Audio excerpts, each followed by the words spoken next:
बाप बेटी नदी पार कर रहे हैं, बेटी ने बाप का हाथ पकड़ रखा है। अचानक बेटी ने कहा, पापा आप मेरा हाथ पकड़ लो। बाप ने कहा, एक ही बात है बेटा, तूने पकड़ रखा है मैंने पकड़ रखा है, इसमें क्या फर्क है? बेटी ने बोला, नहीं फर्क है पापा, मैंने आपका हाथ पकड़ रखा है, बहाव तेज हुआ तो छूट सकता है, आप मेरा हाथ पकड़ लोगे तो बहाव कितना ही तेज हो आप कभी छोड़ने वाले नहीं। You will never leave me. तो मैं आज आपको यह एश्योरेंस दे रहा हूं स्टेज के माध्यम से कि मेरा हाथ पकड़ना नहीं है, हाथ पकड़वाना। लोग तब भी तंग करेंगे जब तुम्हारे अल्ले पल्ले कुछ नहीं होगा, और तब भी तंग करेंगे जब तुम सफल हो जाओगे। छोड़ेंगे साला तुमको ये, बस तुम पीछे मत हटना। देखो, जब तक सफल नहीं होगे लोग सफल होने नहीं देंगे, जब सफल हो जाओगे सफल रहने नहीं देंगे। लोगों को बहुत तकलीफ होगी आपसे।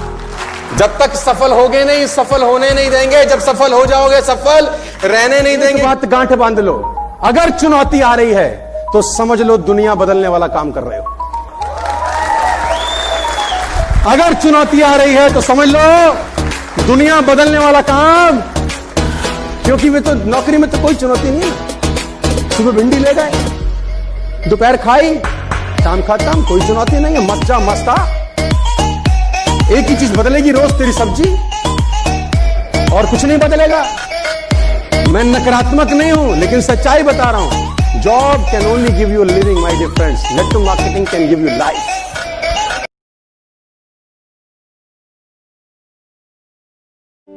ये तो बस एक चिंगारी है, आग लगाना बाकी है।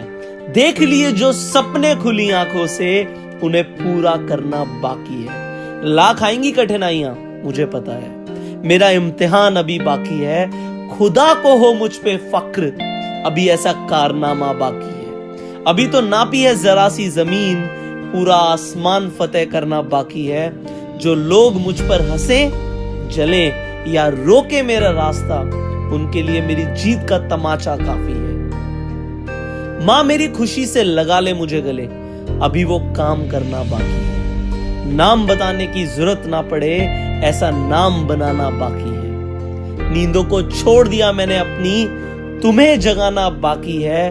खौल रहा मेरा लहू जुनून से, दुनिया को हिलाना बाकी है। ये तो बस एक चिंगारी है, आग लगाना बाकी है।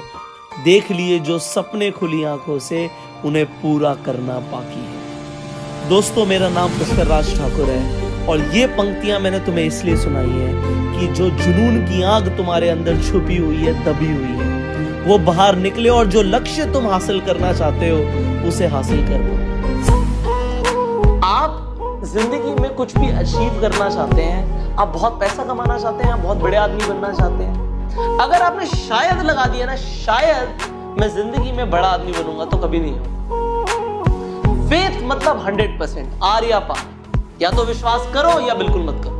क्या आपको अपने आप पे भरोसा है कि आप जिंदगी में बहुत आगे बढ़ेंगे? जब मैं अपने कॉलेज में था तो मैं लोगों को ऑब्जर्व करता था। काफी सारे लोग ये सोचते थे कि कॉलेज खत्म होने के बाद हमें एक अच्छी नौकरी मिले, और कुछ लोग तो डरते थे कि क्या हमें अच्छी नौकरी मिलेगी भी या नहीं मिलेगी। कुछ मेरे एक ऐसे फ्रेंड्स थे जो ये सोचते थे कि कॉलेज खत्म होने के बाद हम अपना एक बिजनेस शुरू करेंगे। उनके अपने प्लान्स थे और वो हमें अपने प्लान्स बताते थे। आज कॉलेज खत्म होने के कुछ सालों के बाद मैं उन लोगों को एग्जैक्टली देख पा रहा हूँ, और मैं ये भी देख पा रहा हूँ कि जो लोग बोलते थे कि हमें एक अच्छी नौकरी मिले, वो कहीं ना कहीं किसी ना किसी नौकरी में स्ट्रगल ही कर रहे हैं। और जो फ्रेंड्स ये बोलते थे कि हम अपना एक बिजनेस करेंगे, वो आज एक बड़ा बिजनेस कर रहे हैं। यहां पे ये चीज क्लियरली पता लगती है कि जो जैसा सोचता है उसे एग्जैक्टली वैसा ही मिलता है। आज अगर आपके पास दो चॉइस हो कि आपको बड़ा सोचना हो या आपको छोटा सोचना हो, तो आप क्या करोगे? आप बोलोगे कि मैं बड़ा ही सोचूंगा, बट ज्यादातर लोग ऐसा करते नहीं है। ज्यादातर लोग एक अपने एनवायरनमेंट के इन्फ्लुएंस में आके वो चीजें सोचने लग जाते हैं जो ज्यादातर लोग सोच रहे हैं, और ज्यादातर लोग बड़ा नहीं सोचते। ज्यादातर लोग एक छोटी चीज को लेकर सेटल हो जाते हैं, वो अपने माइंड को एक्सप्लोर नहीं करने देते चीजों को। आपको पता है आपका माइंड कैसे काम करता है? आपका माइंड आपको हर वो प्रॉब्लम का सॉल्यूशन देता है जो आप उससे पूछते हो। अगर आप अपने माइंड से पूछो कि मुझे एक जगह से दूसरी जगह जाना है और बीच में एक नहर है, और नहर सिर्फ 2 फीट की है, तो आपका माइंड बोलेगा कि आप आराम से जा सकते हैं। अगर यही नहर 2 की जगह 5 फीट की हो जाए तो आपका माइंड आपको बोलेगा कि आपको इसे जंप करके जाना पड़ेगा। अगर यहीं पे ये नहर की जगह एक बड़ी नदी हो तो आपका माइंड बोलेगा आपको एक बोट लेनी पड़ेगी और बोट से जाना पड़ेगा। अब अगर आप अपने माइंड से पूछें कि मुझे एक शहर से दूसरे शहर जाना है तो आपका माइंड बोलेगा आपको एक बड़ी बोट लेनी पड़ेगी। और अगर एक देश से दूसरे देश जाना हो तो आपका माइंड बोलेगा आपको एक बड़ा जहाज लेना पड़ेगा। और अगर आप उससे पूछो कि यही मुझे आधे टाइम में करना है तो कैसे होगा, तो आपका माइंड बोलेगा कि आपको एयरप्लेन से जाना पड़ेगा। आपका माइंड आपको हर प्रॉब्लम का सॉल्यूशन देगा जो आप उससे पूछोगे। अगर आप अपने आप से पूछोगे कि मुझे 10,000 रुपए कमाने हैं तो आपका माइंड आपको उसी तरीके की चीजें बताएगा जिससे आपको 10,000 रुपए महीना आ सकता है। अगर आप अपने माइंड से पूछोगे मुझे 10 लाख महीना कमाना है तो आपका माइंड आपको उसी तरीके से सॉल्यूशन बताएगा कि इस तरीके से तुम 10 लाख कमा सकते हो। और अगर आप बोलोगे 10 करोड़ कमाने हैं तो उसी तरीके से आपका माइंड चलता है। आप जैसा सोचते हो वैसा ही होता है। अगर आप अपने आप से सही सवाल पूछना शुरू कर दोगे और सबसे पहले तो ये विश्वास करना शुरू कर दोगे अपने आप पे कि आप जिंदगी में कुछ भी अचीव कर सकते हो, कुछ भी ऐसा नहीं है जो आप नहीं अचीव कर सकते। आप ये सोचना शुरू कर दो एंड बिलीव करना शुरू कर दो अपने आप में, बड़ा सोचना शुरू कर दो तो आपकी जिंदगी में एक जादू हो सकता है। मैजिक ऑफ थिंकिंग बिग इस तरीके से काम करता है कि आप बड़ा सोचो, जल्दी सोचो। धीरू भाई अंबानी कह के गए हैं कि बड़ा सोचो, जल्दी सोचो, क्योंकि सोच पे किसी का हक नहीं है। देखो, आप लाइफ में वही अचीव करते हो जो आप सोचते हो और आप में वो सोचने की शक्ति है जो आपने अभी तक नहीं सोचा। तो आप वो हर चीज अचीव कर सकते हो जो आपने आज तक अचीव नहीं करी है। गो self made, do your best. जब प्रॉब्लम पे ध्यान लगाओगे ना तो गोल दिखना बंद हो जाएगा और जब गोल पे ध्यान लगाओगे तो प्रॉब्लम दिखनी बंद हो जाएगी। आदमी जिंदगी में उतना ही बड़ा कर सकता है जितना बड़ा सोच सकता है। हिम्मत चाहिए, हिम्मत। बड़ा करने के लिए हिम्मत नहीं चाहिए, पहले बड़ा सोचने के लिए चाहिए। अगर जिंदगी में सफल होना चाहते हो तो सफल लोगों की भीड़ में खड़े हो जाओ, वो धक्का मार मार के आपको सफल बना देंगे। दोष नहीं लगाना है, बहाना नहीं बनाना है। आज से क्या करना है? भगवत गीता पढ़ना और पढ़ाना है। किसी के पास पेन है ढक्कन वाला? Thank you sir. इन दोनों हिस्सों में से 95% वाला हिस्सा कौन सा है? ये वाला है। 5% ये वाला है। पूरी दुनिया में रात दिन रगड़ता कौन से वाला हिस्सा है? शाई किसकी खत्म होती है? प्रेशर किस पे पड़ता है? सारा काम ये करता है ना, फिर शाम को इसके ऊपर विराजमान कौन होता है? 5%। और अभी भी काफी नहीं है। जब दुनिया को दिखाने की बारी आती है तो कौन सा दिखता है? अब आपको अगर इसके बाद भी ये तड़प पैदा नहीं हो कि मुझे 5 में रहना है कि 95 में, तो आपका शनि भी कुछ नहीं बिगाड़ सकता। इसलिए दुनिया में कोई आपकी समस्या नहीं है, खुद के अलावा कामयाबी को कोई माइका लाल रोक नहीं सकता। अगर आप कामयाब जीवन में हो नहीं रहे हो तो आप ही वजह हो, दूसरा नहीं है, आप ही हो, कोई दूसरा नहीं है। अरे कोई वस्तु दूसरे वस्तु में हस्तक्षेप नहीं कर सकती, यह धरती का अनमोल नियम है। आप अपनी जिंदगी की बीमारी खुद बन जाते हो। सेल्स की दुनिया में जिसने खुद को जीत लिया वो हर समस्या को जीत लेता है। जब कोई इंसान ठानता है तो विज्ञान दांतों तले अंगुली दबाती है। सबसे पहले विज्ञान दांतों तले अंगुली दबाती है। दुनिया में सबसे ज्यादा वजन किसने उठाया? तो लोग आंसर देते हैं जो वेट लिफ्टर होगा उसने उठाया। नहीं, उस मां ने जिसका बच्चा मिनी ट्रक के नीचे दब गया, सेकंड्स लगे और उठा दिया मिनी ट्रक को उस मां ने, जो 20 किलो वजन नहीं उठा सकती। साइंस के पास जवाब नहीं है। क्यों? ठानना पड़ेगा का फार्मूला ना केमिस्ट्री में है, ना बोटनी में, ना जूलॉजी में, ना अर्थशास्त्र में, विश्व की किसी किताब में ठानना पड़ेगा का फार्मूला नहीं। सबसे तेज कौन दौड़ा? तो पूरी दुनिया बोलती है जिसने बहुत तेज दौड़ने की प्रैक्टिस सालों से की होगी। अरे वो दौड़ा जिसके टांगे नहीं थी और रोड से दौड़ा, वो दौड़ा। क्यों? बच्चा कैंसर से मर रहा था। विज्ञान कहती है 9 डेसिबल से ज्यादा दर्द इंसान के हो जाए तो मर जाता है। और गर्भवती मां अपने बच्चे को जन्म देते टाइम 12 डेसिबल दर्द सहन कर जाती है। जवाब नहीं है विज्ञान के पास। ये कैसे पॉसिबल है? ये कैसे हो सकता है? अनबिलीवेबल। हम कह रहे हैं ना, ठानना पड़ेगा का उत्तर पूरी दुनिया में अगर किसी के पास है तो वो भारतीय दर्शन के पास है और विश्व की कोई मैथमेटिक्स में नहीं है। ठानने से वो हो जाता है जो हजारों हजारों सालों में साइंस नहीं देख पाती। एक लात किसी के कई सालों पहले साउथ अफ्रीका में मारी गई। किसी को यह नहीं पता था कि यह लात इतनी भारी पड़ेगी कि वो आदमी ठान लेगा, तुमने ट्रेन से लात मारी है, मेरे देश से लात मारूंगा। ठान लिया, ठान लिया। जिंदगी में जब ड्रीम जागता है, जब डिसीजन की पावर जागती है, जब डेस्टिनेशन पुकारती है, तो अंदर से कुछ ठानना चालू होता है।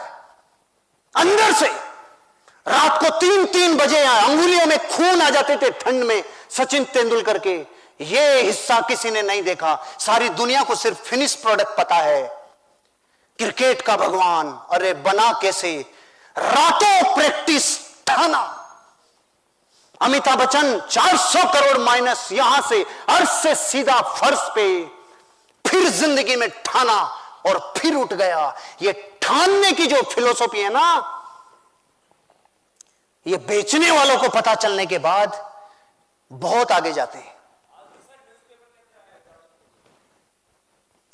ठान सकते हो, ड्रीम देख सकते हो।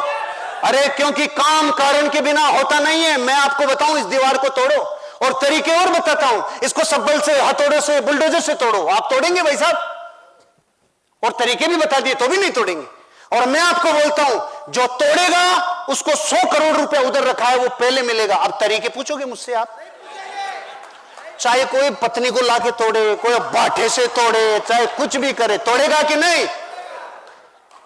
पहले कारण नहीं था और अब ठानने का कारण। 100 करोड़ फोड़ रहे भाई, फोड़, कारण हो गया।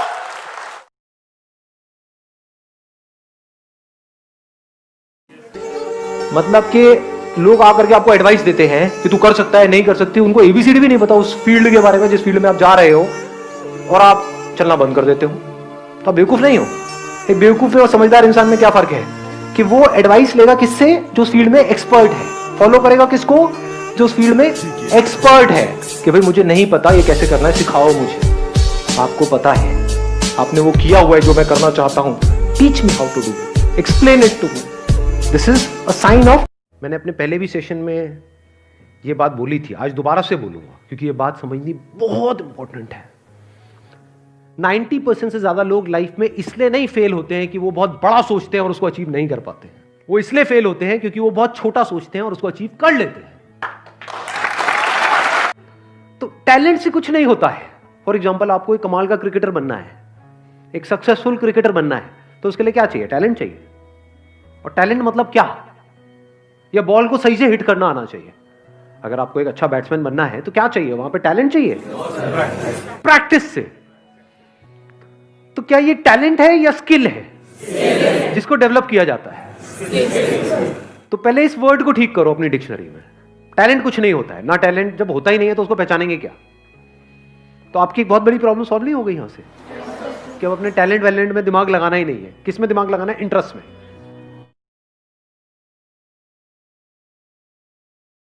I'm really sorry to say this, but you will never win. I'm not kidding you. I'm damn serious right now.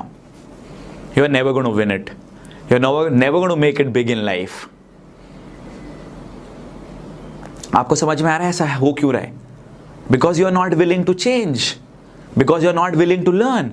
Because you're not willing to get information. Because you're not willing to bring about a change that you require in your life. एक question है मेरा आपसे। ये जो मेरे पीछे दीवार है, अगर इस दीवार को मैं बार बार धक्का देता रहूंगा, धक्का देता रहूंगा, धक्का देता रहूंगा, तो क्या ये दीवार हिलेगी? पूरे दिन भी लगा दूंगा, पूरे हफ्ता भी लगा दूंगा, तो भी ये दीवार हिलने नहीं वाली है कि नहीं? क्योंकि आपको पता है ये एक्शन से रिजल्ट्स नहीं आने वाले। मगर आपको पता है आप लाइफ में भी यही काम कर रहे हो, यही गलती कर रहे हो। आप सेम एक्शंस करते चले जा रहे हो एंड एक्सपेक्ट करते हो कि डिफरेंट रिजल्ट्स आए, ऐसा कभी भी नहीं होने वाला। To get different results you need to do something different. तो फिगर आउट करो कि आपको सक्सेस पाने के लिए किस चीज की अभी बहुत ज्यादा जरूरत है। नए एक्शंस लो, नई चीजें सीखो, उन चीजों को इंप्लीमेंट करो एंड रिजल्ट्स आपके पास खुद ब खुद आएंगे। दीवार को धक्का मत दो, नई चीजें सीखो, नए एक्शंस करो। Best of luck. सेल्स में सेलिंग नहीं करनी है, रेकमेंड करना है। अब रेकमेंड कैसे करा जाता है? आपने ध्यान से देखा, जब भी कोई पेशेंट एक डॉक्टर के पास जाता है, डॉक्टर बहुत आराम से बैठ के पेशेंट की प्रॉब्लम सुनता है एंड उसके बाद उसको रेकमेंड करता है कि कौन सी दवाई लेनी है। And the similar thing has to happen whenever you are trying to sell something. आराम से सुनो, जो आपका कस्टमर है उसको क्या रिक्वायरमेंट है, वो क्या चाहता है, एंड उसके बाद उसको रेकमेंड करो। रेकमेंड करने के लिए जो दूसरी कंडीशन है, जो मैंडेटरी है, वो ये कि आपका खुद का पर्सनल प्रोफाइल भी आपको बढ़ाना पड़ेगा। जैसे जैसे आपका पर्सनल प्रोफाइल बढ़ेगा, लोग आपकी बात सुनना चाहेंगे और उसके बाद आप रेकमेंड कर पाओगे। तो आप भी ये करो, ज्यादा कंटेंट डालो सोशल मीडिया के ऊपर, अपनी क्रेडिबिलिटी बढ़ाओ एंड उसके बाद रेकमेंड करो, सेल नहीं।